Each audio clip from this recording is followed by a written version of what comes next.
इस चुनाव में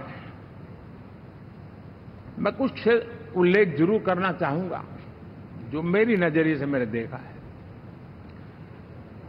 दक्षिण भारत में एनडीए ने एक नई राजनीति की नींव मजबूत की है।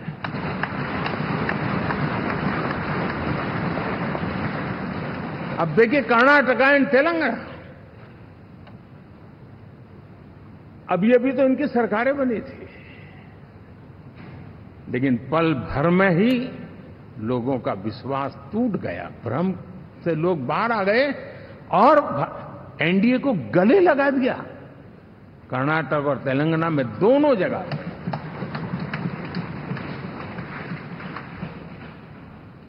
साथियों, तमिलनाडु, मैं तमिलनाडु की टीम को भी बधाई देना चाहूंगा।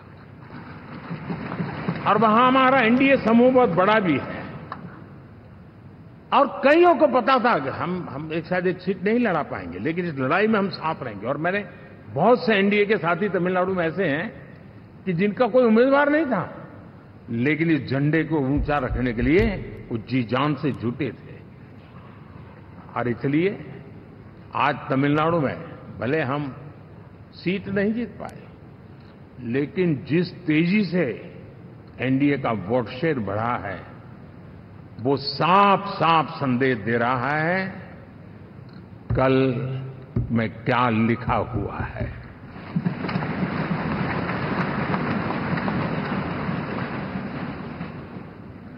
साथियों, पुडुचेरी हो, केरला हमारे सैकड़ों कार्यकर्ताओं के बलिदान हुए हैं।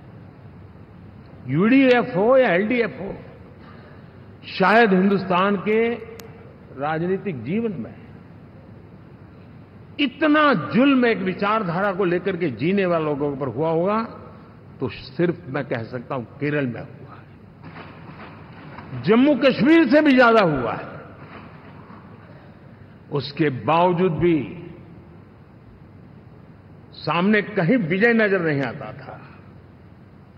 उन्होंने परिश्रम की पराकाष्ठा में कभी पीछे नहीं रहे, पीढ़ियां खपा दी। और आज पहली बार संसद में केरल से हमारा प्रतिनिधि बन के आया।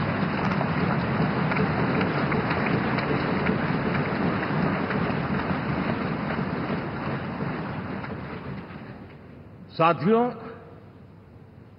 अरुणाचल में हमने लगातार हमारी सरकार बनती रही है और भारी समर्थन से बनती है। सिक्किम में भी हमारे एनडीए की सरकार करीब क्लीन स्वीप के साथ, अरुणाचल क्लीन स्वीप। आंध्र, मैं अबू बाबू को पूछ रहा था, बोले हिस्टोरिकली ये सबसे हाईएस्ट विक्ट्री है।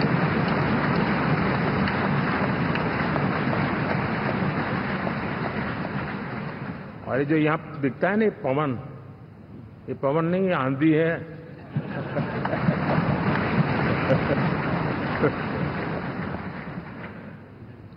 आंध्र ने इतना बड़ा हमारे प्रति जनमत दिया है। हिंदुस्तान के लिए एक सामान्य मानवीय की विकास की जो जिजीविषा है उसका प्रतिबिंब है। और महाप्रभु जगन्नाथ,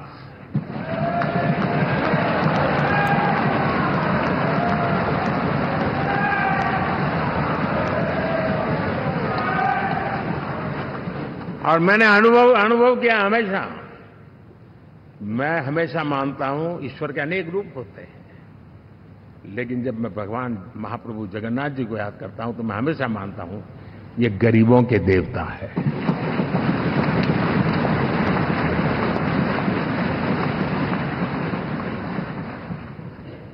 और वहां जो क्रांति रूप परिणाम आया है, मैं इसे एक रिवॉल्यूशन देख रहा हूं। और मैं इसके साथ कह सकता हूं कि विकसित भारत का हमारा जो सपना है,